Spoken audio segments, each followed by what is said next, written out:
नमो अरिहन्ताणं नमो सिद्धाणं नमो आयर्याणं नमो वज्रयाणं नमो लोय सव्वसाहूणम् एषो पञ्चनमुक्कारो सव्वपावपणासनो मङ्गलाणं च सव्वेसिं पठमं होयि मङ्गलम् मङ्गलं भगवान् वीरो मङ्गलं गौतमप्रभु मङ्गलं स्थूलिभद्राद्या जैनधर्मोऽस्तु मङ्गलम् अज्ञानतिमिरान्धानां ज्ञानाञ्जनशलाकया नेत्रमुन्मीलितं येन तस्मै श्री गुरवे नमः।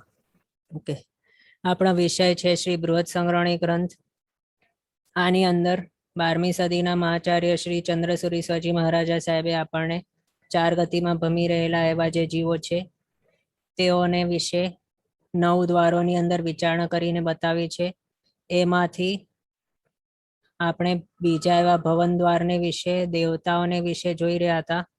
અને આનું ટોટલ જો કરવામાં આવે તો કેટલા દ્વારો થાય? 4 × 9 36 નહીં તો પણ કેટલા? 34 દ્વારો થાય છે.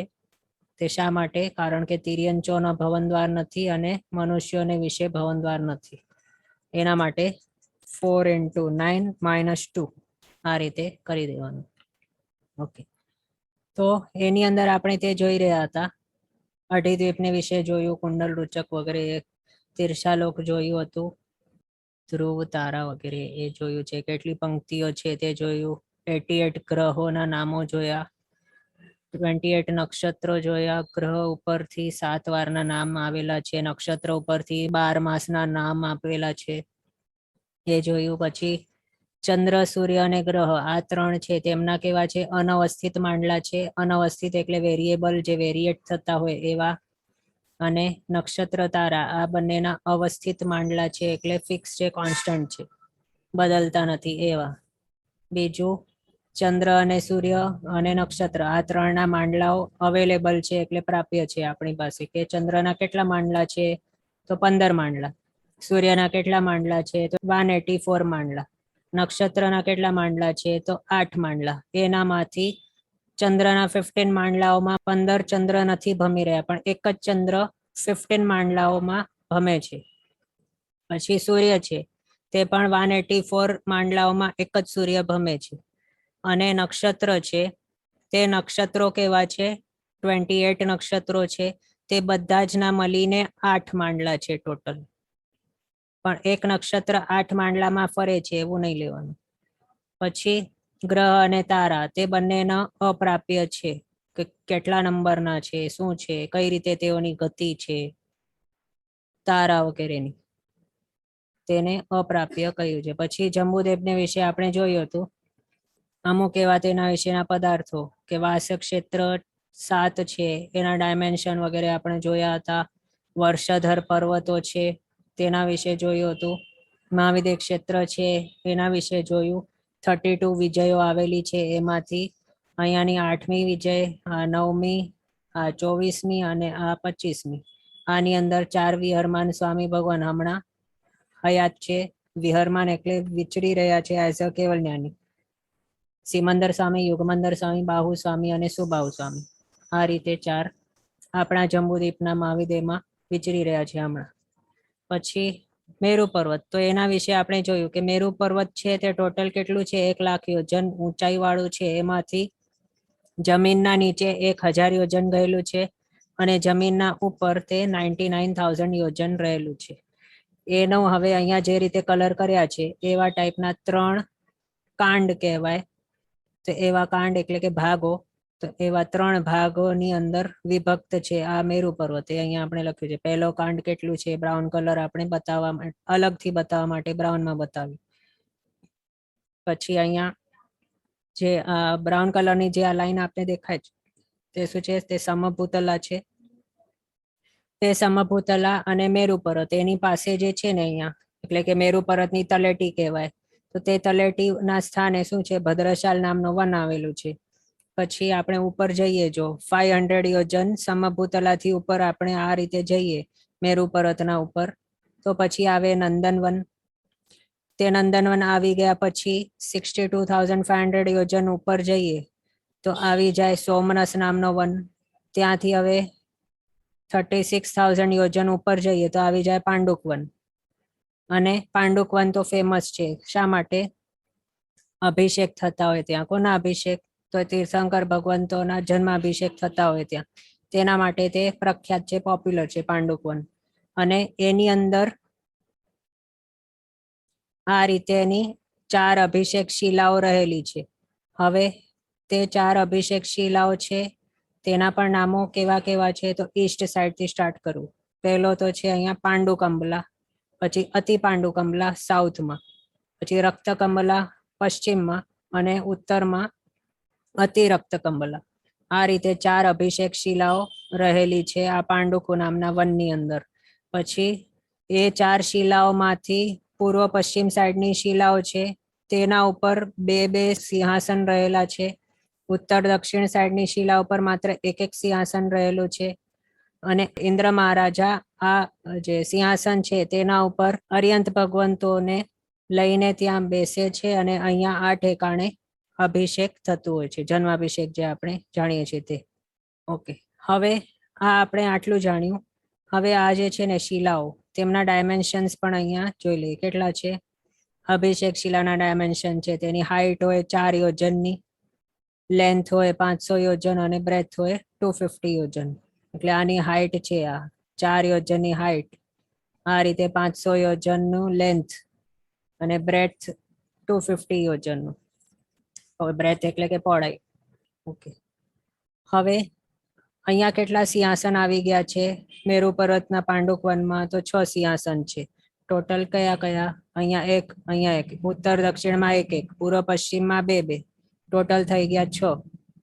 હવે એવું કેવું એક નિયમ છે કે ઉત્તરના સાઈડના જો સિંહાસન છે તેના ઉપર જો જન્માભિષેક થતું હોય તો તે સેમ ટાઈમે અહીંયા દક્ષિણ સાઈડનું આ જે છે સિંહાસન તેના ઉપર પણ જન્માભિષેક થતું હોય અર્યંત ભગવંતનું. એટલે સાયમલ્ટેનિયસલી ઉત્તર સાઈડ થતું હોય તો ત્યારે દક્ષિણ સાઈડ થતું હોય, બંને ઠેકાણે એક જ સાથે થતું હોય. એટલે બીજા રીતે એ પણ કહી શકીએ કે કોઈક એક જ સિંહાસન ઉપર જન્માભિષેક થતું હોય એવું ક્યારે નહીં થાય. બંને સિંહાસન ઉપર એક સાથે થાય જન્માભિષેક અર્યંત ભગવંતનું. પછી એ જોયું આપણે ઉત્તર દક્ષિણનું. તો પૂર્વ પશ્ચિમનું કેવી રીતે? પૂર્વ પશ્ચિમ માટે એ સમજવાનું કે તે કેવી છે, 2 અભિષેક શિલા છે, એક રાઈટમાં ને એક લેફ્ટમાં. અને દરેક અભિષેક શિલા ઉપર પૂર્વ પશ્ચિમની જે છે તે બંને ઉપર 2 સિંહાસન છે, અહીંયા 2 અહીંયા 2. તો હવે ઉત્તર દક્ષિણ માટે કેવું હતું? બંનેનું એક જ સાથે થાય ને જન્માભિષેક. તે જ રીતે અહીંયા પણ પૂર્વ પશ્ચિમના માટે પણ એવી જ રીતે છે, બંને ઉપર પણ એક જ સાથે થાય જન્માભિષેક. અને બંનેનું આપણે સિંહાસનોનું નંબર એડ કરી દે તો કેટલું થઈ જાય? 2 + 2 4. એટલે ઉત્તર દક્ષિણના માટે રૂલ હતું કે ટોટલ 2નું જન્માભિષેક તો થાય જ એક સાથે, કાં તો કોઈનું એ નહીં થાય અને થાય તો 2નું થાય ભેગું. એ રીતે આપણે જોયું. તો એ જ રીતે અહીંયા પૂર્વ પશ્ચિમના માટે નિયમ શું છે? કાં તો કોઈના ઉપર પણ નહીં થાય અને થાય તો 4 ઉપર એક જ સાથે થાય. અહીંયાના આ 1 2 અને આ 3 4, આ 4 જે છે અહીંયા લેફ્ટ, પૂર્વ અને પશ્ચિમ સાઈડ આ 2. ઓકે, હવે અહીંયા ક્વેશ્ચન છે, સેમ ભગવાનનું અભિષેક થાય? તો નહીં, એ આપણે બતાવવાના છે. હા, તો જુઓ અહીંયા આવ્યું છે આપણું જન્માભિષેકનો ફોટો. હવે એની અંદર શું સમજવાનું? મેરુ પર્વત આમ તો આટલો મોટો નથી હોતું, પણ આપણને આ ફોટોમાં સારી રીતે સમજ પડે ને દેખાય એટલે અહીંયા આપણે મોટો સર્કલ અહીંયા બ્રાઉન કલરનું ડ્રો કર્યું છે. એ બ્રાઉન જે છે તેને પાંડુકવન સમજવાનું. એમાંથી અહીંયા વ્હાઈટ કલરના જે 4 રેક્ટેંગલ દેખાય છે તે શું છે? તેને અભિષેક શિલા સમજવાની. અને એના ઉપર લાલ કલરના ટપકા દેખાય છે તે શું સમજવાના? તે અભિષેકના સિંહાસન સમજવા. હવે અહીંયા આ ફોટોમાં આપણે જોઈ શકીએ, અહીંયા રાઈટ સાઈડ કેટલા છે? પૂર્વ સાઈડ 2 સિંહાસન, પશ્ચિમ સાઈડ 2 સિંહાસન, ઉત્તર સાઈડ 1 સિંહાસન, દક્ષિણ સાઈડ 1 સિંહાસન. હવે આપનું ક્વેશ્ચન હતું કે એક જ ભગવાનનું થાય શું જન્માભિષેક બંનેના ઉપર? તો નહીં. કોનું થાય? તો ઉત્તર સાઈડનું જે છે આ સિંહાસન તેના ઉપર કોનું થાય? અહીંયા ઐરાવત ક્ષેત્રની અંદર જન્મેલા એવા તીર્થંકર ભગવાનનું જન્માભિષેક અહીંયા થાય. આ કઈ છે? અતિ રક્તકંબલા શિલા, એના ઉપર. પછી અતિ પાંડુકંબલા શિલા છે એના ઉપર અહીંયા ભરત ક્ષેત્રની અંદર જન્મેલા તીર્થંકર ભગવંતોનું જ આ ઠેકાણે થાય જન્માભિષેક. પછી પૂર્વ પશ્ચિમ છે, તો પૂર્વ પશ્ચિમની અંદર 2 શિલા છે, પણ સિંહાસન 4 છે ટોટલ. તો એ પણ 4 શા માટે? કારણ મહાવિદ્ય ક્ષેત્રની જે 32 વિજયો છે તે 4 સેટમાં વિભક્ત છે. આ એક સેટ થયું, આ બીજો સેટ થયો, આ ત્રીજો સેટ થયો અને આ ચોથો સેટ. આ રીતે 4 સેટ છે વિજયોના. તો એમાંથી હવે જો સમજો 8 માંથી એક જ વિજયની અંદર તે ટાઈમે જન્મ થાય તીર્થંકર ભગવતનો, ત્યારે આ 8 અહીંયા જે છે આ બીજો સેટ, એમાંથી એક તીર્થંકર ભગવતનો જન્મ થાય. એ જ રીતે આ સેટમાંથી પણ એક અને આમાંથી પણ એક, આ રીતે 4 સેટમાંથી એક એક તીર્થંકર ભગવંતનું જન્મ થાય સેમ ટાઈમે. પછી આમાંથી કેટલા થયા? 4 થયા ટોટલ. એમાં હવે પશ્ચિમ સાઈડના 2 જે છે તેમનો આ ઠેકાણે જન્મેલા ને આ સિંહાસન ઉપર, પછી આ સેટની અંદર જન્મેલાનો જન્માભિષેક આ નીચે વાળું જે છે, એટલે અહીંયા આપણે આ જે દેખાય છે પશ્ચિમ સાઈડની શિલાનો દક્ષિણ સાઈડનો સિંહાસન, એના ઉપર એમનું જન્માભિષેક થાય. એ જ રીતે આ સાઈડના માટે પણ સમજવાનું.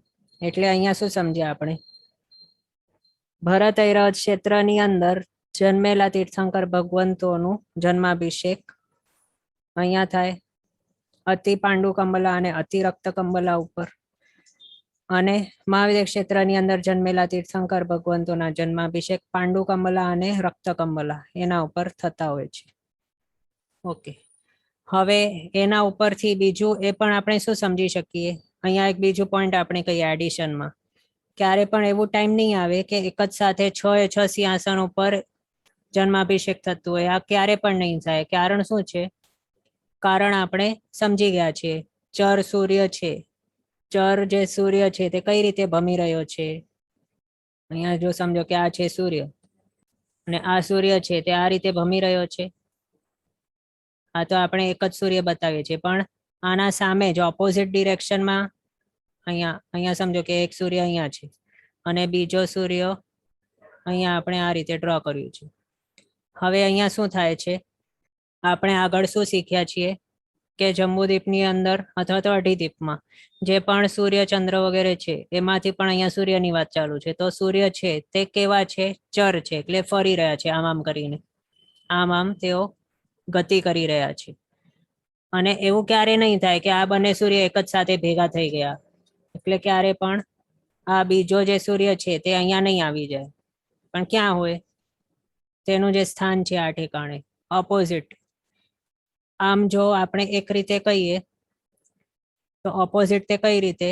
તો આ રીતે જો લાઈન ડ્રો કરવામાં આવે તો આ બંને જે સૂર્યો છે આ બંનેને આપણે ટચ કરતી એમના સેન્ટરમાંથી પાસ ઓન થતી એક લાઈન જો ડ્રો કરીએ તો તે મેરુ પર્વતના સેન્ટરમાંથી પાસ ઓન થાય એ લાઈન. એ રીતે જ તેઓ હોય બંને, ક્યારે પણ આગળ પાછળ નહીં થાય. ઓકે, એના હિસાબે શું થયું? એના હિસાબે આ જે છે સૂર્ય જો આ ઠેકાણે હોય તો બીજો સૂર્ય આ ઠેકાણે હોય. એનું બીજું મિનિંગ શું થયું કે અહીંયા દિવસ હોય, મહાવિદ્ય ક્ષેત્રના આ વિજયોની અંદર જો દિવસ હોય તો આની અંદર પણ દિવસ હોય. અને અહીંયા સૂર્ય નથી એટલે અહીંયા ભરત ક્ષેત્રમાં શું છે? હમણાં રાત્રિ છે. અહીંયા સૂર્ય નથી એટલે અહીંયા ઐરાવત ક્ષેત્રની અંદર શું છે? અહીંયા હમણાં રાત્રિ છે. અને બીજું આપણે શું જાણીએ છીએ કે તીર્થંકર ભગવંતોનો જન્મ ક્યારે થાય? મધ્યરાત્રિએ થાય. એ નિયમ જ છે, એમાં કોઈ ફેરફાર નહીં થાય. તીર્થંકર ભગવંતોનો જન્માભિષેક મધ્યરાત્રિએ થાય. તો હવે મધ્યરાત્રિ ક્યાં છે? અહીંયા છે હમણાં ભરત ઐરાવતની અંદર. તો ત્યારે મધ્યરાત્રિએ ભરત ઐરાવતના જે તીર્થંકર ભગવાન છે 2 એ જન્મે અને તેમના જન્માભિષેક અહીંયા આ 2 શિલા ઉપર થઈ જાય. પછી અહીંયા જે છે આ પૂર્વ પશ્ચિમ સાઈડના આ જે મહાવિદ્ય ક્ષેત્ર વાળા તેમનો હવે જન્મ ક્યારે થશે? તો અહીંયા હમણાં તો દિવસ છે એટલે હમણાં નહીં થાય, પણ જ્યારે મધ્યરાત્રિ થશે ત્યારે પોસિબલ છે થવાનું. તો ત્યારે પછી એમનો જન્માભિષેક થશે. એનાથી પહેલા તો જે ઉત્તર દક્ષિણ વાળા છે એટલે ભરત ઐરાવત વાળા એમનો તો જન્માભિષેક થઈ પણ ગયું છે પૂરું. પછી હવે આમની વારી, એટલે જ્યારે મધ્યરાત્રિ હવે આવશે ત્યારે મહાવિદ્ય ક્ષેત્ર વાળા છે એમનો જન્મ થાય અને ત્યારે પછી તેમનો જન્માભિષેક થાય. એટલે ત્યારે શું હશે? મહાવિદ્ય ક્ષેત્ર વાળાનું જન્માભિષેક થતું હશે ત્યારે ભરત ઐરાવત વાળી આ 2 જે છે અતિ પાંડુ અને અતિ રક્ત કમલા એ બંને રિક્ત હશે. એટલે તે ઠેકાણે ત્યારે તીર્થંકર ભગવાનનું જન્માભિષેક ચાલુ નહીં હશે. એટલે પ્રોબેબિલિટી શું છે અહીંયા? અથવા તો પોસિબિલિટી શું છે? તો જો જન્માભિષેક થાય તો વધારેમાં વધારે કેટલા થાય? 2 થાય એક સાથે, અથવા તો 4 થાય. એટલે ન થાય એવું પણ હોય. હમણાં તો 24/7 જન્માભિષેક કોઈના કોઈનું ચાલુ છે એવું તો હોતું નથી. ક્યારેક આ 4 શિલા ઉપર રહેલા જે 6 સિંહાસન છે તે રિક્ત પણ હોઈ શકે. પણ બીજું આપણે એ કહી રહ્યા છીએ કે જ્યારે જન્માભિષેક જો થતું હોય તો ઓછામાં ઓછા 2 ઉપર થાય અને વધારેમાં વધારે થતું હોય તો 4 ઉપર થાય. પણ ક્યારે પણ 6 ઉપર નહીં થાય. એ આપણે શા માટે તે જોયું. ઓકે, હવે અહીંયા ક્વેશ્ચન છે કે જ્યારે ઉત્કૃષ્ટ તીર્થંકર ભગવંત વિહરમાન હોય ત્યારે કેવી રીતે જન્માભિષેક થાય? તો હવે તેના માટે શું સમજવાનું? ઉત્કૃષ્ટ તીર્થંકર ભગવંત કેટલા હોઈ શકે છે અઢીદ્વીપની અંદર? તો 170 હોઈ શકે છે. પછી હમણાં શું જોઈ રહ્યા છીએ? જંબુદ્વીપને જોઈ રહ્યા છીએ. તો જંબુદ્વીપની અંદર એક જ સાથે વધારેમાં વધારે કેટલા વિહરમાન તીર્થંકર ભગવંત હોઈ શકે? તો 34 હોઈ શકે, એનાથી વધારે નહીં. તો તે 34 તીર્થંકર ભગવંતો અહીંયા પાછું આપણે કહી દઈએ, આપણે જંબુદ્વીપનો માત્ર હમણાં જોઈ રહ્યા છે એટલે આપણે માત્ર અહીંયા 34 લખ્યું છે. પણ જો અઢીદ્વીપ કહેતા હોઈએ તો 170 ગણવાના ઉત્કૃષ્ટ તીર્થંકર ભગવંતો વિહરમાન તરીકે. તો હવે આ વિહરમાન તરીકે જ્યારે આપણે કહેતા હોઈએ તો તે કઈ રીતે વિહરમાન છે? કેવલ જ્ઞાન પ્રાપ્ત થઈને વિહરમાન છે, પણ તેમનો જન્મ તો આગળ જ થઈ ગયું હતું અને એ જન્મીને પછી 83 લાખ પૂર્વનું આયુષ્ય તેઓનું કમ્પ્લીટ થઈ ગયો ત્યારે તેઓએ દીક્ષા ગ્રહણ કરી અને ત્યારે પછી તેમનો છદ્મસ્કાળ કમ્પ્લીટ થઈને તેમને કેવલ જ્ઞાનની પ્રાપ્તિ થઈ. પછી હવે તેમની કેવલ જ્ઞાન પર્યાય કેટલું છે? 1 લાખ પૂર્વ, 1 લાખ પૂર્વનું પર્યાય છે તેમનું કેવલ જ્ઞાનનું. હવે એના માટે શું સમજવાનું?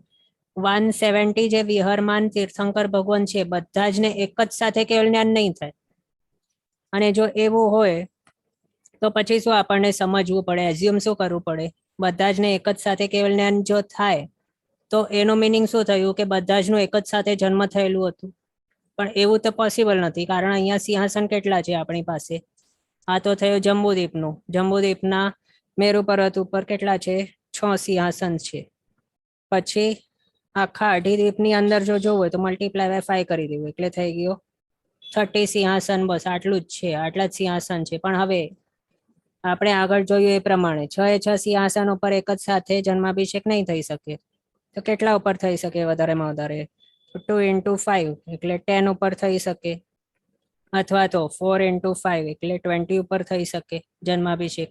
20 ઉપર ને 10 ઉપર એટલે શું કે 10 તીર્થંકર ભગવંતોનો એક જ સાથે જન્માભિષેક થઈ શકે, અથવા તો 20 નો થઈ શકે. એનાથી ઓછા કે વધારે નહીં થાય.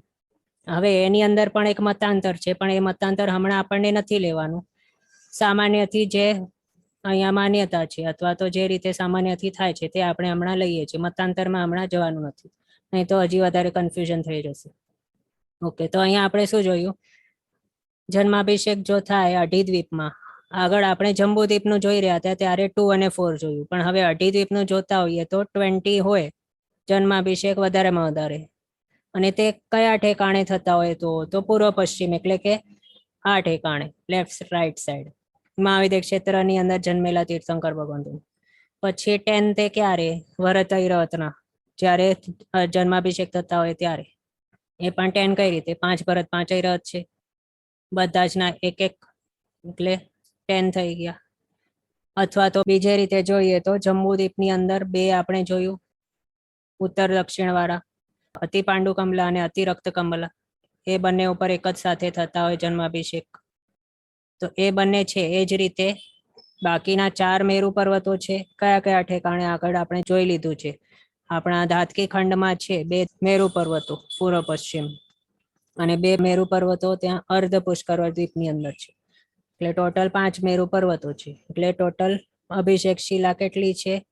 તો 4 × 5 20 છે, 20 છે અભિષેક શિલા. એમાંથી હવે સિંહાસન કેટલા છે? 5 મેરુ પર્વત, 5 મેરુ પર્વત અને દરેક ઉપર 4 એટલે 20 અભિષેક શિલાઓ છે આપણી પાસે. એમાંથી હવે તેમના ઉપર ટોટલ કેટલા છે સિંહાસન? 30 છે. અને તેના ઉપર કેટલા તીર્થંકર ભગવંતોના જન્માભિષેક થઈ શકે તે આપણે જોયું.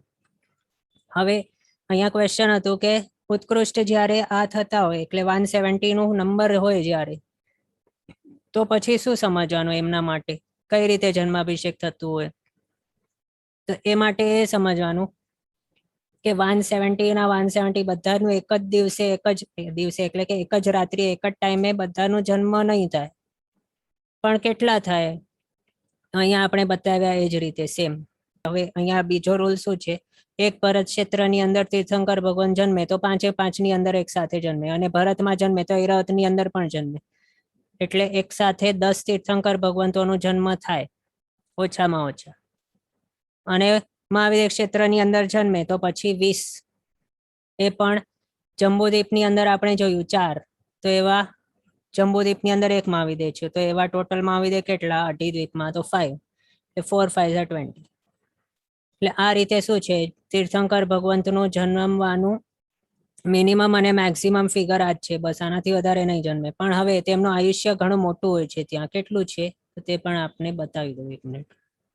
84 લાખ પૂર્વનું આયુષ્ય હોય છે મહાવિદ્ય ક્ષેત્રમાં તીર્થંકર ભગવંતું. એમાં હવે બીજો રૂલ શું છે આપણી પાસે કે 20 વિયરમાન તીર્થંકર ભગવંતો તો હોય જ, ઓછામાં ઓછા 20 તો હોય જ. એનાથી વધારે કેટલા હોઈ શકે, તો 170 વધારેમાં વધારે હોઈ શકે, પણ ઓછામાં ઓછા 20 તો હોય જ. એવું ક્યારે પણ કાર્ડ એવું નહીં આવે કે એક પણ કેવલ જ્ઞાની તીર્થંકર ભગવંત નહીં હોય આખા વિશ્વમાં. આખા વિશ્વ એટલે અઢી દ્વીપની અંદર એક પણ વિયરમાન એટલે કે કેવલ જ્ઞાની તીર્થંકર ભગવંત નહીં હોય, એવું ક્યારે પણ ટાઈમ નહીં આવે. 20 તો હોય ન હોય, 19 નહીં હોય, 18 17 16 વગેરે નહીં હોય, 5 નહીં હોય, 20 તો હોય જ. એ છે એક નિયમ, એનાથી ઓછા નહીં હોય. એનું મિનિંગ શું થયું? અને બીજું આ આપણે જોયું 84 લાખ પૂર્વ નું આયુષ્ય હોય છે એ. હવે આ બંને વસ્તુ છે આપણી પાસે, એના ઉપરથી શું સમજવાનું? અને બીજું આપણી પાસે શું છે, આ છે કે કેવલ જ્ઞાન ક્યારે થાય આ તીર્થંકર ભગવંતોને મહાવિદ્ય ક્ષેત્ર વાળા, તો તેમનું આયુષ્ય 83 લાખ પૂર્વનું થાય ત્યારે તેમને કેવલ જ્ઞાનની પ્રાપ્તિ થતી હોય છે. તો હવે આ એક રૂલ, આ બીજો રૂલ, 20 વિયરમાન ઓછામાં ઓછા અને કેવલ જ્ઞાનની આયુ એટલું, આ 3 રૂલ છે હવે આપણી પાસે. અને બીજું નિર્વાણ ક્યારે તેમનું થાય, તો 84 લાખ પૂર્વનું તેમનું આયુષ્ય કમ્પ્લીટ થઈ જાય ત્યારે થાય એ.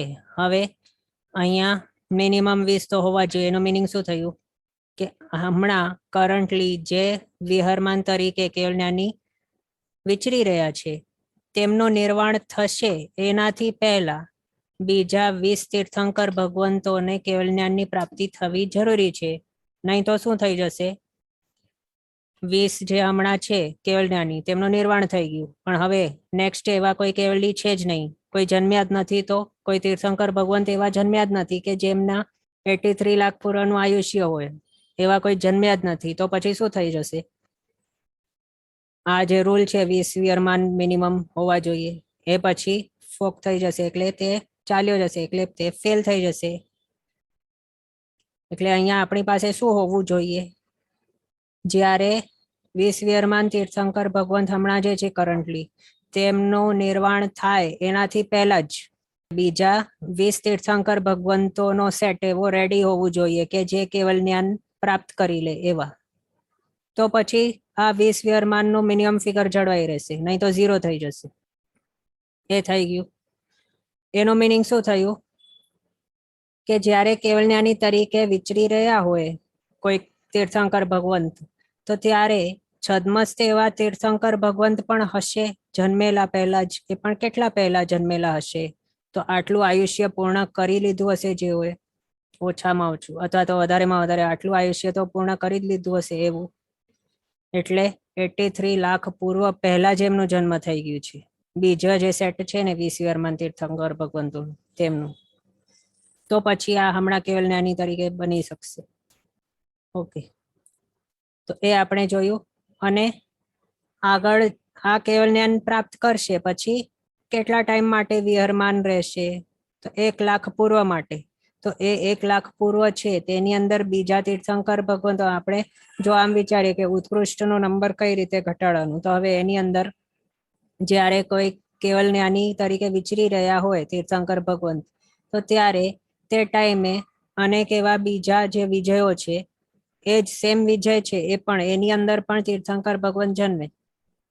એવું જરૂરી નથી કે એક મહાવિદેશની સમજો કે પુષ્કલાવતી વિજય છે અથવા તો વપ્ર સુવપ્ર કોઈક એક વિજય છે, એની અંદર તીર્થંકર ભગવંત હમણાં તો પુષ્કલાવતી ની અંદર વિહરમાન છે સિમંદર સ્વામી, તો એની અંદર બીજા જન્મેલા એવા તીર્થંકર ભગવાન નહીં હોય એવું કઈ જરૂરી નથી. ત્યાં પણ હોઈ શકે ત્યાં પણ, અને જો નહીં હોય તો 170 નું ફિગર જ કઈ રીતે આવી શકે?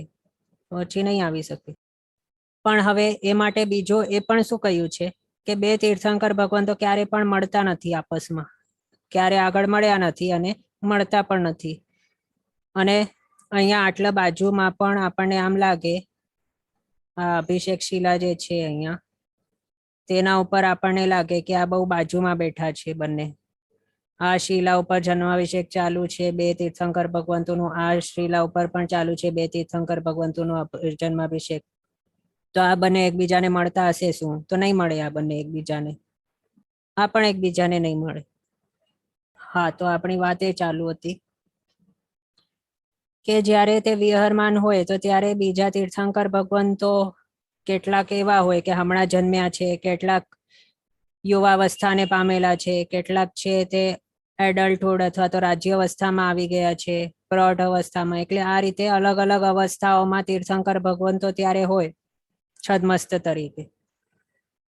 ત્યારે પછી તેઓ આગળ જઈને કેવલ જ્ઞાનની પ્રાપ્તિ કરી શકશે. આગળ ક્વેશ્ચન છે કે એક જ શિલા પર બે ભગવાન કયા કારણથી એકબીજાને નહીં મળે? તો તે તથા સ્વભાવે છે. એવું છે કે આમ કહ્યું છે કે બે ચક્રવર્તી હોય તો એ એકબીજાને નહીં મળે ક્યારે પણ. પછી બે વાસુદેવ છે તો એકબીજાને તે ક્યારે પણ મળી શકે નહીં. એ જ રીતે તીર્થંકર ભગવંતોને માટે પણ કહ્યું છે એવું. એટલે આવું કઈ દ્વેષ ભાવ કે આવું કઈ નથી, પણ તે મળતા નથી. અને હમણાં પણ તેઓ કેવા છે? હમણાં જ જન્મેલા છે, એટલે તેમનો જન્માભિષેક હમણાં થઈ રહ્યું છે. અનાદિકાળથી એવું જ ચાલી રહ્યું છે. ઓકે. ક્વેશ્ચન છે કે મહાવિદ્યમાં ઉત્કૃષ્ટ તીર્થંકર એક વાત થયા પછી બીજી વાર ક્યારે થાય? કોઈ ટાઈમ ફિક્સ છે? તો આમ હમણાં અજીતનાથ ભગવાનના ટાઈમે થયા હતા અને હવે આવતી 24ના પણ 23rd તીર્થંકર વખતે 170 તીર્થંકર થશે. ક્વેશ્ચન છે કે એક વખત એક જ તીર્થંકર હોય ને તો બે જોડે કેમ થાય? હા, તો અહીંયા જુઓ, એક વખતે એક જ તીર્થંકર ભગવાન જન્મે છે તો તે શાના માટે રૂલ છે? અહીંયા જંબુદ્વીપની અંદર 34 વિજયો છે. વિજયો એટલે કે અહીંયા મહાવિદ્ય ક્ષેત્રની 32 વિજય પ્લસ એક ભરત ક્ષેત્ર અને એક ઐરવત ક્ષેત્ર, આ રીતે 34 ક્ષેત્રો એવા છે કે જેની અંદર તીર્થંકર ભગવંતોના જન્મ થતા હોય. તો હવે એક જ તીર્થંકર ભગવાન જન્મે એક જ ટાઈમે, તે તો કોના માટે રૂલ છે? તો તે દરેક ક્ષેત્રના માટે. ભરત ક્ષેત્રની અંદર એક ટાઈમે એક જ જન્મે. મહાવિદ્ય ક્ષેત્રની અંદર પણ આ સેટમાં જો જોઈએ તો એક ટાઈમે કોઈ પણ એક જ વિજયમાં 1 to 8 નંબરની જે વિજયો છે એમાંથી કોઈ પણ એક વિજયમાં જન્મે. પછી ભરત ક્ષેત્ર આખું જે છે 6 ખંડવાળું, એની અંદર પણ કોઈ જો તીર્થંકર ભગવાન જન્મે તો એક જ જન્મે. એ રૂલ છે. પણ આખા જંબુદ્વીપની અંદર એક જ તીર્થંકર ભગવાન જન્મે એવું રૂલ નથી. પણ એવું રૂલ છે કે ભરત ક્ષેત્રમાં જન્મે તો ઐરવતમાં પણ જન્મે, અથવા તો ઐરવતમાં જન્મે તો ભરતમાં જન્મે, અથવા તો બંને ક્ષેત્રમાં એક જ સાથે જન્મે. ઓકે. રિક્વેસ્ટ હતું જે કે પાછું રિપીટ કરવા, તેમના માટે આવ્યું છે કે 2, 4 કે 6 ના અભિષેક કઈ રીતે તે રિપીટ કરવાનું. તો હવે એના માટે શું સમજવાનું? અહીંયા આપણે હમણાં બતાવ્યું એ રીતે જ્યારે કોઈક તીર્થંકર ભગવંતનો જન્મ થાય છે જંબુદ્વીપમાં તો અમુક સેટમાં જ તે થાય. એટલે ભરત ઐરવતમાં જન્મે તો પછી બે તીર્થંકર ભગવંત એક સાથે જન્મે. બે એટલે એક ભરતમાં એક ઐરવતમાં, એટલે ટોટલ 2. પછી 4, 4 જન્મે તો તે ક્યારે કયા ઠેકાણે? તો મહાવિદ્ય ક્ષેત્રમાં જો જન્મે તો 4 તીર્થંકર ભગવંત એક જ સાથે જન્મે. એ પણ ક્યાં? તો આ સેટમાંથી, આ 8 વિજયનો આનો એક સેટ છે તેમાંથી એક વિજયમાં જન્મે, આમાંથી એક વિજયમાં, આમાંથી એક વિજયમાં અને આમાંથી એક વિજયમાં. આ રીતે ટોટલ 4 તીર્થંકર ભગવંતો મહાવિદ્ય ક્ષેત્રની અંદર જન્મે. એ આવી ગયું 4 નો ફિગર. હવે 6 નો ફિગર શું છે? તો અહીંયા 6 સિંહાસનો છે. મેરુ પર્વતનું પાંડુક વન છે એની અંદર 4 અભિષેક શિલા છે પણ સિંહાસન 6 છે, તો એના હિસાબે આવી ગયું 6 નો ફિગર. અને એના સાથે આપણે તે બતાવ્યું કે શું આ સિંહાસન ભલે 6 છે તો પણ 6 એ 6 ઉપર એક જ સાથે ક્યારે પણ જન્માભિષેક નહીં થાય. તો તે શા માટે? કારણ અહીંયા દિવસ હોય, મહાવિદ્ય ક્ષેત્રમાં દિવસ હોય ત્યારે ભરત ઐરવતમાં રાત્રિ હોય, ભરત ઐરવતમાં દિવસ હોય ત્યારે મહાવિદ્યમાં રાત્રિ હોય. અને તીર્થંકર ભગવાન ક્યારે જન્મે? તો મધ્યરાત્રિએ જ જન્મે છે, દિવસે નહીં જન્મે. એના માટે મહાવિદ્ય અને ભરત ઐરવત આ ત્રણેય ક્ષેત્રોમાં એક જ સાથે તીર્થંકર ભગવાનનો જન્મ નહીં થાય. એના હિસાબે શું થઈ ગયું?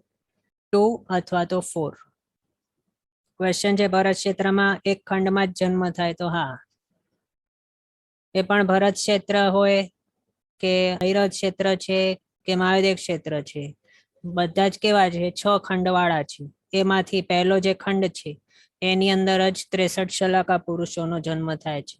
અને અહીંયા આપણી તીર્થંકર ભગવંતોની વાત છે તો એ તીર્થંકર ભગવંત માટે પણ એ જ સમજવું કે પહેલા ખંડમાં જ તેઓ જન્મે છે, બીજા, ત્રીજા, ચોથા, પાંચમા, છઠ્ઠાની અંદર તેમનો જન્મ નહીં થાય. ઓકે, પછી તીર્થંકર ભગવંતોની ગણતરી આપણે અહીંયા કરી રહ્યા છીએ, તો બીજું આપણે એ પણ જાણી લઈએ. અહીંયા આપણે વિહરમાન તરીકે જોયું મિનિમમ મેક્સિમમ નંબર. મિનિમમ 20 છે અને મેક્સિમમ 170 છે.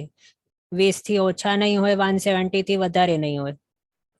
હા, પણ પછી હવે આના વચનું ફિગર કોઈ પણ હોઈ શકે, પણ આનાથી ઓછા કે આનાથી વધારે નહીં થાય. અહીંયા રિક્વેસ્ટ છે કે કાઉન્ટ ઓફ 170 બતાવવા માટે. તો 170 કઈ રીતે છે, અથવા તો 20 કઈ રીતે છે, 170 કઈ રીતે? 20 તો આપણે જાણીએ છીએ મહાવિદ્ય ક્ષેત્રની અંદર 20 હમણાં છે એ રીતે. દરેક મહાવિદ્યમાં 4 અને મહાવિદ્ય 5 છે એટલે 4 × 5 20. તો આ 20 તો સમજી ગયા. તો 170 કઈ રીતે? તો તે 170 ના માટે આપણે અહીંયા જોઈએ મહાવિદ્ય ક્ષેત્ર એક હમણાં જંબુદ્વીપનું જોઈએ અને પછી આ ખાડીદ્વીપનું ભેગું જોઈ લઈશું. જંબુદ્વીપની અંદર કેટલા છે? મહાવિદ્ય ક્ષેત્ર એક જ છે. એની વિજયો કેટલી છે? તો 32. પછી 32 વિજય છે પ્લસ એક ભરત ક્ષેત્ર છે અને એક ઐરવત ક્ષેત્ર, એટલે ટોટલ કેટલા થઈ ગયા? 34 ક્ષેત્ર થઈ ગયા એવા કે જેની અંદર તીર્થંકર ભગવંત જન્મતા હોય. હવે જંબુદ્વીપનો જેટલા પણ છે એને જો અઢીદ્વીપને વિશે જાણવું હોય તો શું કરવાનું? × 5 કરી દેવાનું. એટલે અહીંયા આપણે અઢીદ્વીપના માટે 34 × 5 કરી દઈશું. આવી ગયું 170. ઓકે, આ રીતે 170 નો ફિગર આવે છે. ક્વેશ્ચન છે કે આનો મતલબ એ થયો કે 4 ભગવાનના જન્મ સાથે થાય તો તેમના બીજા બધા કલ્યાણક પણ સાથે જ થશે? તો હા, એના માટે પણ એવું છે. જન્મ કલ્યાણક, પછી ચ્યવન કલ્યાણક, જન્મ, દીક્ષા, કેવલ જ્ઞાન, નિર્વાણ, એ કલ્યાણકો ભેગા હોય.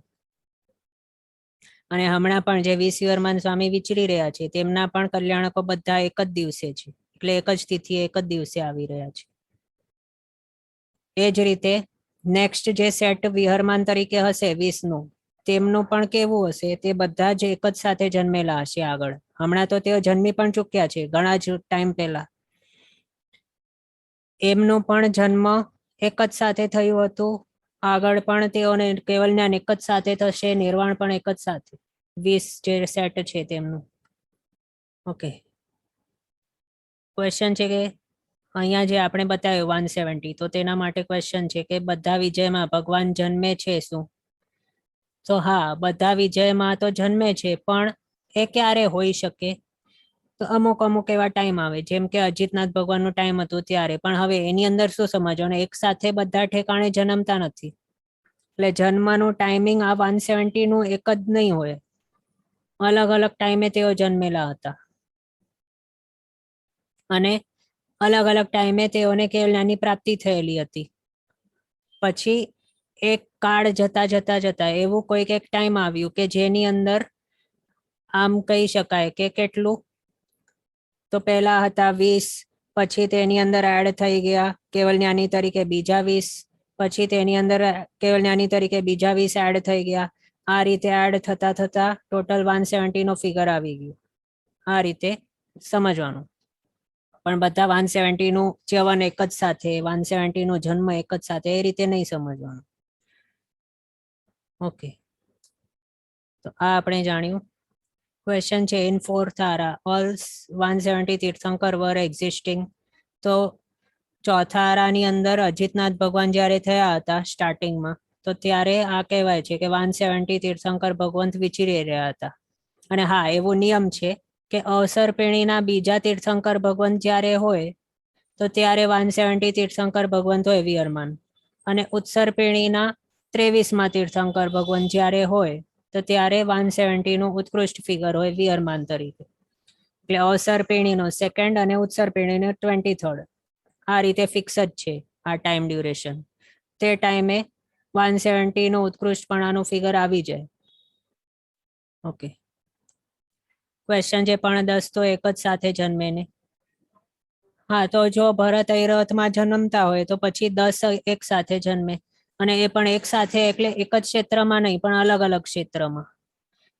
અહીંયા જંબુદ્વીપના ભરત ઐરવતમાં એક જન્મ્યા, પછી ધાતકી ખંડના ભરત ઐરવતમાં એક જન્મ્યા, પછી પુષ્કરવર્ત દ્વીપના ભરત ઐરવતની અંદર એક જન્મ્યા. આ રીતે જો ટોટલ કરીએ તો 10 આવી જાય છે. ઓકે, હવે આપણે જોયું. હવે બીજું, આ તો થયું કેવલ જ્ઞાની તરીકેનો ફિગર. પણ હવે આપણે આગળ શું જોયું કે જન્મી ગયેલા હોવા જોઈએ, તો પછી ઓછામાં ઓછા કેટલા જન્મેલા હોવા જોઈએ, અથવા તો ઓછામાં ઓછા કેટલા હોઈ શકે તીર્થંકરપણાના ભાવને પ્રાપ્ત એવા, તો તે પણ જોઈ લઈએ આપણે. તો તે માટે આપણે આગળ શું જોયું, એક તીર્થંકર ભગવંતોનું સેટ છે 20 નું, તો તેઓ હમણાં વિચરી રહ્યા છે 20, અને તેમને હવે નિર્વાણ થશે જો આગળ. તેનાથી પહેલા બીજા 20 ને કેવલ જ્ઞાનની પ્રાપ્તિ યોગ્ય અવસ્થાને પ્રાપ્ત થઈ ગયેલા હોવા જોઈએ, તેઓ બીજા 20 નો સેટ છે તે.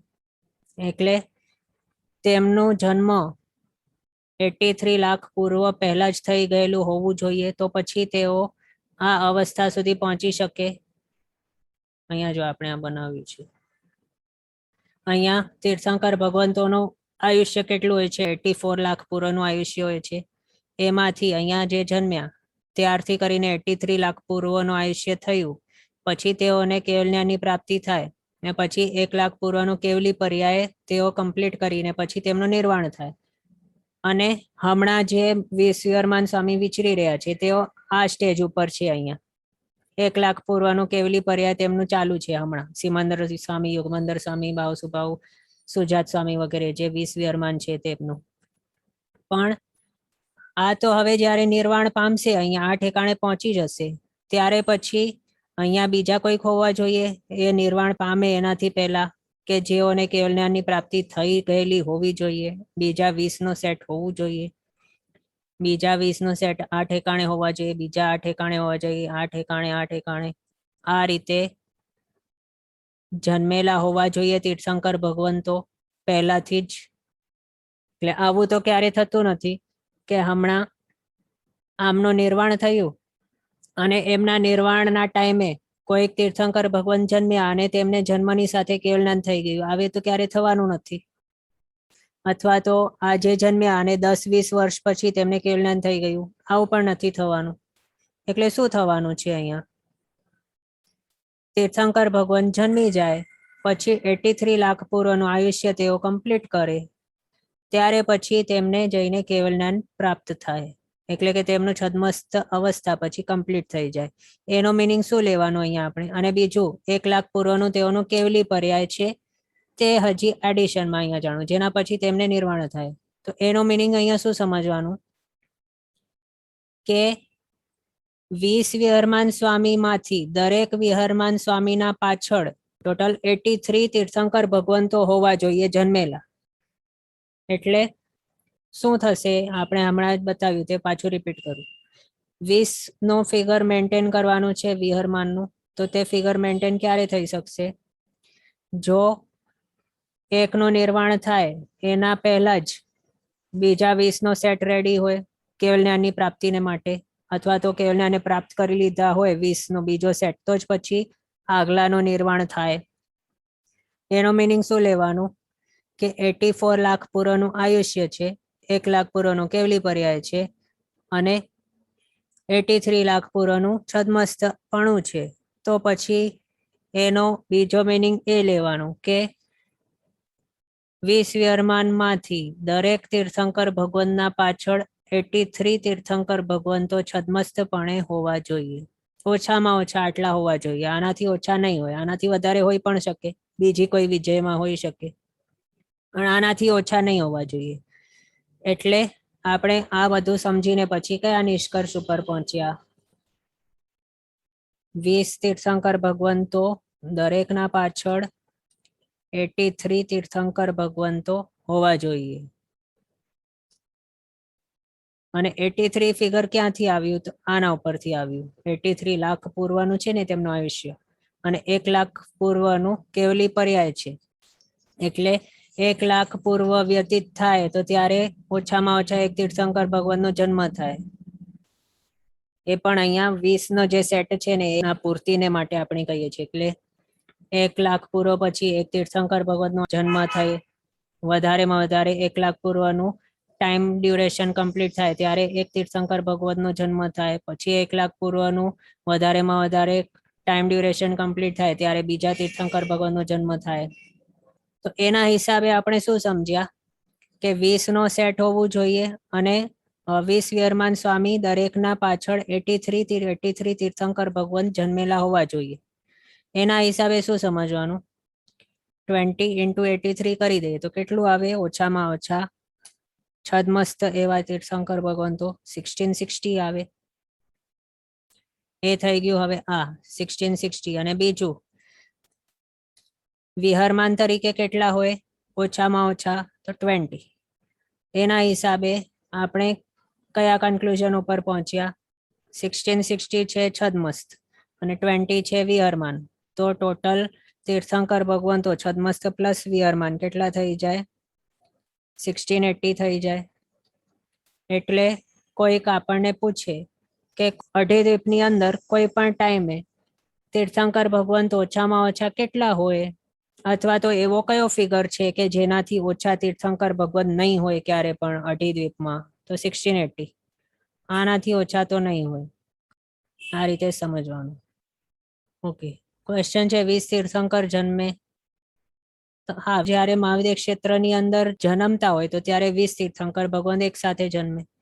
અહીંયા ક્વેશ્ચન છે ધીસ ઇઝ ઓનલી ફોર મહાવિદ્ય ક્ષેત્ર. તો હા, આ માત્ર મહાવિદ્ય ક્ષેત્રની આપણે વાત કરી રહ્યા છીએ, કારણ કે આપણે ત્યાં છે ને ભરત ઐરાવત ક્ષેત્રની અંદર એની અંદર એવું કોઈ રૂલ નથી કે બધા તીર્થંકર ભગવંતોના 83 લાખ પૂર્વનું આયુષ્ય હોય અને 20 વિયરમાન માંથી કોઈ પણ એક વિયરમાન ભરત ક્ષેત્રમાં હોવા જ જોઈએ. એવું મિનિમમ એકનું આપણે ત્યાં નથી ભરત અને ઐરાવતમાં, કારણ કાળચક્ર ફરી રહ્યો છે. ઉત્સર્પિણી અવસર્પિણી હમણાં તો કોઈ પણ તીર્થંકર ભગવંત આપણે ત્યાં નથી. એટલે ભરત ઐરાવતમાં શું છે? કાળચક્ર ચાલી રહ્યો છે. એના હિસાબે તીર્થંકર ભગવંતોના આયુષ્ય પણ વધઘટ થતા હોય. મહાવીર સ્વામીનું કેટલું હતું? 72 યર્સનું. પછી આદિનાથ ભગવાનનું કેટલું હતું? 84 લાખ પૂર્વનું. આ રીતે બધા જ ના આયુષ્ય છે તે વધારે ઓછા થતા હોય છે. પણ મહાવિદ્ય ક્ષેત્રમાં એવું નથી, ત્યાં કોન્સ્ટન્ટ છે, એક જ ફિક્સ. એટલે આપણે આ બધું કેલ્ક્યુલેશન તે ઠેકાણે એના માટે કરીને કહી શકીએ. ઓકે, ક્વેશ્ચન છે હમણાં તો 1680 નથી ને, તો આ કેમ? તો આપણે હમણાં 20 વિયરમાન કહીએ છીએ, પણ 1680 કઈ રીતે? હમણાં આટલા તો હશે જ, આનાથી ઓછા તો નહીં હોય. આનું ફિગર કઈ રીતે આપણે બતાવ્યું? 1660 કેવા છે? છદ્મસ્થ છે. અને 20 કેવા છે? કેવલી છે, વિહરમાન છે. એટલે છદ્મસ્થ પ્લસ કેવલી કેટલા થઈ ગયા? 1680. અને તે શા માટે 1660 હોવા જ જોઈએ? તે આપણે અહીંયા જે આટલું મોટું કેલ્ક્યુલેશન જોયું ને એના ઉપરથી સમજવાનું. પાછું કહી દઉં, આની અંદર શું આપણે જોયું? 20 તીર્થંકર ભગવંતોનું સેટ છે, 20 વિયરમાન તો હોવા જ જોઈએ મહાવિદ્ય ક્ષેત્ર, અને એ પણ અઢી દ્વીપના મહાવિદ્ય ક્ષેત્રની અંદર. પણ આપણા જે જંબુદ્વીપ છે એના માટે 20 વિયરમાન નહીં સમજવાનું, પણ આખા એ જે અઢી દ્વીપ છે તેની અંદર કેટલા છે? 5 મહાવિદ્ય, દરેકની અંદર 4-4. હવે એમાં પણ એવી રીતે નહીં થાય કે જંબુદ્વીપની જે મહાવિદ્ય છે એની અંદર એક પણ નથી. ધાતકી ખંડના મહાવિદ્યમાં 8 છે અને પુષ્કરવર દ્વીપ તો એની અંદર 12 છે.